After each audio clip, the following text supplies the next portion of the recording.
lumpy? No, it will basically melt. Okay. So you need to get enough heat in it so it does that. It doesn't take long, you know, and it will never, it kind of will melt fully. But it's a little bit of it's a weird sensation. When you make the pastry, you have to work with it quite quickly. Because it's called a warm water pastry for a reason, that you're supposed to work with it when it's warm, that's when it's most pliable. As it goes cold, then it dries, and then that makes it a little bit more difficult to work with. You can see that this is actually quite dry. Because what happens is, this is called the farination process, ladies. So the farination process is basically anything that is made with flour. And flour is an unstable ingredient. So on a day like today, or in an environment like this, where you've got a very dry, hot climate, then it means that the flour is very dry, obviously. So sometimes it means you need a little bit more moisture in there to make it work. What you're looking for is, will this come together as a pastry? It's not too bad. So before you add more water, it's that. Now this is quite warm, obviously. You know, we've just boiled this, so there's plenty of heat that's going on in there. But it's a quite a nice process. So I'm looking at that and thinking, see, when you do that, it's still crumbling a wee bit. So we just add, and you really want warm water, which we'll have for you. Just a little drop more into there. And you're almost sort of using the weight of the pastry to bring it together. You know, if you make a short crust pastry, you almost you start using the weight of it. Always try and use one hand when you do it. And the reasons for this are, one, so you have a clean hand so you can add more ingredients, and the other is because your phone will ring when you have both hands in it, guaranteed. So that's quite nice. Right, because we're friends, just have a little touch of that, so you know the sensation. It's the heat really I want you to be aware of. So that, because when you first put your hands into this mix, you're going to be really conscious of the fact that it's hot. So don't be scared. But if you're worried, if that feels like it's too hot for you, then start mixing with a spoon first of all until it gets soft enough. Now with this, because that's beautiful now. That's a really, really perfect pastry. But just keep looking that it's all together.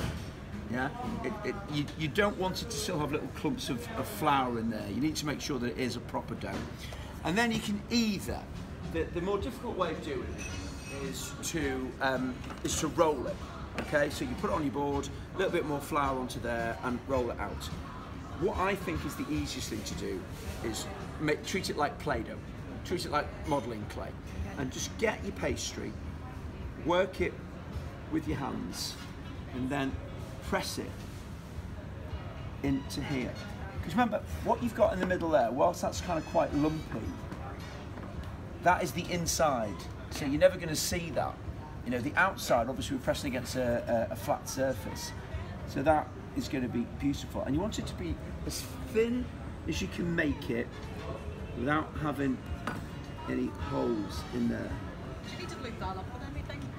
Sorry? Do you need to like loop that up with anything? Sorry. Do you need to like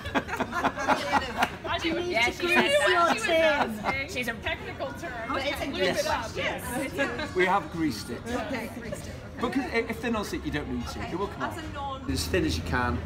Stick it all in one pan, add some butter, and then you let it cook for, ideally you want to cook it right down to that, which takes about 25 minutes. Like or, we've already done some. I think I know which option. We've got our lovely caramelised cheese. Now, with veggie stuff, one of the things that is always an issue is getting good depth of flavour into it. So we're doing a beetroot and goat cheese filling in this pie, and this is the key to it.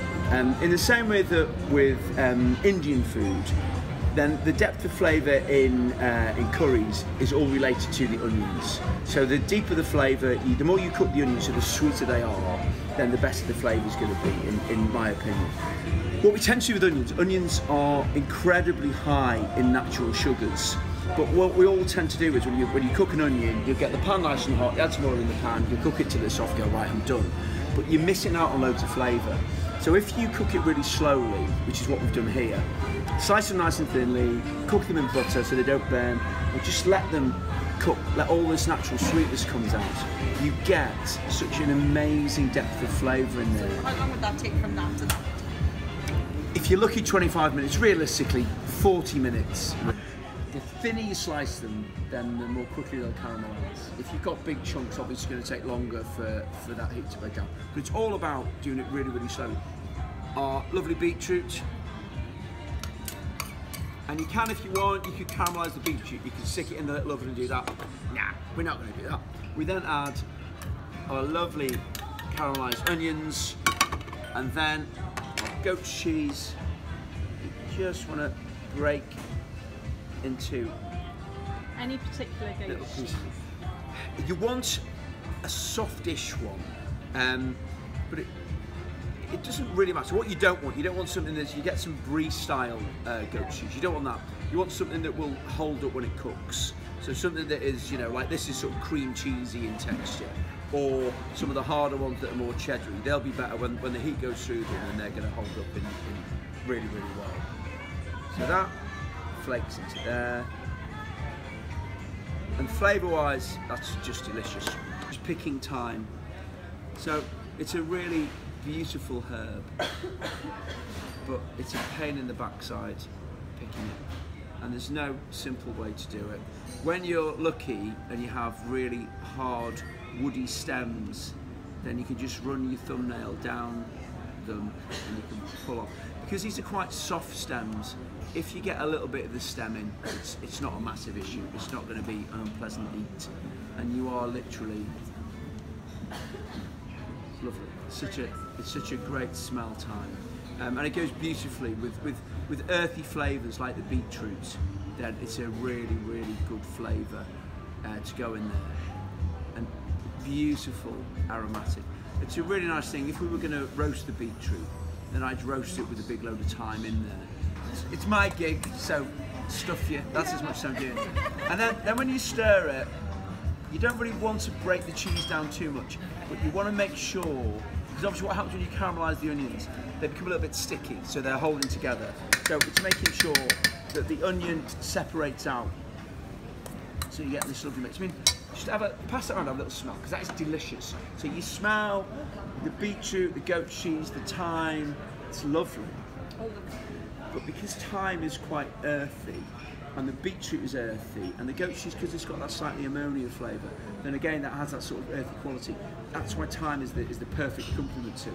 You know, it really holds together well.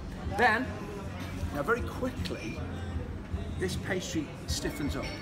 Okay, so that's something that you need to be aware of. And then what you get your mix,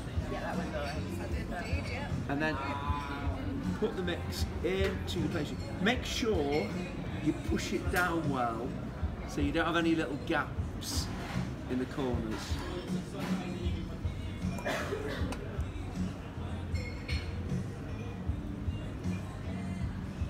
And a little tip, when you fill anything, is if you come out on a horizontal and then put it in on a vertical, you won't drop anything down the sides. Does that make sense? Yeah. Press them out as good, and you want them to be nice and flat.